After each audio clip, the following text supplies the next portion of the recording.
好香嘅奶味啊！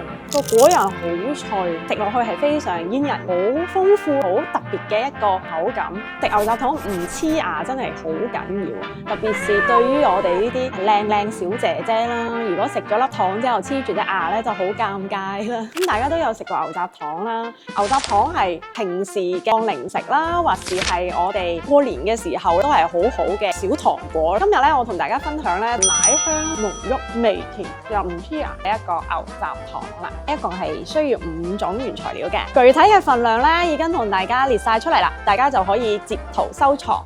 第一步咧就係煮糖，配料就係芝士同埋黃油啦。咁如果我哋用電磁爐做咧，調到最少嘅溫度就 OK 噶啦。將黃油倒入我哋嘅 pan 裏邊，再將芝士倒入去。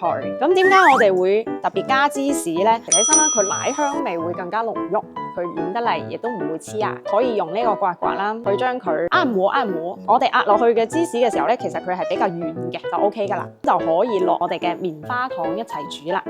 呢個熬糖嘅環節咧，其實好多朋友仔咧都會遇到容易黐鑊嘅呢個難題。我哋去選擇鑊咧，亦都非常重要嘅，就唔能夠用鐵鑊啦，我哋要用不粘鑊，都要注意一下不粘鑊塗層有冇損壞啦。煮呢個棉花糖嘅過程咧，亦都係要非常有耐心嘅，火調得太大咧，佢係會好容易燶嘅。其實亦都係非常解壓嘅，一粒一粒慢慢溶化，溶解得差唔多咧，我哋就可以打圈圈啦，等佢溶得更快啦。而家佢就已經糊狀嘅狀態，我哋下一步咧就可以加奶粉啦，一次性將全部嘅奶粉倒入去，不斷去翻煮。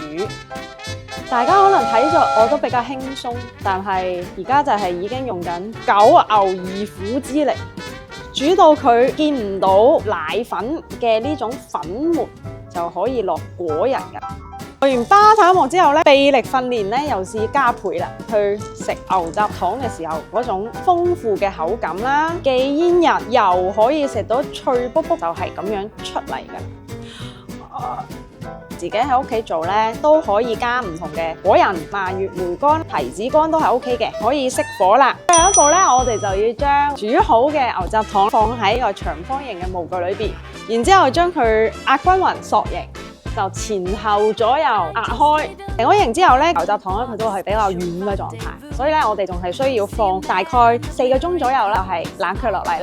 Later， 噔噔，呢個咧就係我哋放咗4個鐘之後，而家我哋就開始切啦，就大概係1.2到1.5嘅呢個闊度左右啦。哇，滿滿嘅果仁，一定要提醒大家注意用刀嘅安全。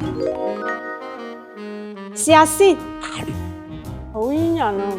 好香嘅奶味啊！個果仁好脆，一啲都唔黐牙。大家都可以喺屋企做起身啦，自己做，然之後自己去品嚐咧，樂趣又係唔一樣嘅。大家咧都可以嚟到我哋線下嘅門店咧，買到我哋呢款牛軋糖。主持啊，歡迎 ，Hello， 陳醫生。少少啦，其實我記係仲有好多㗎。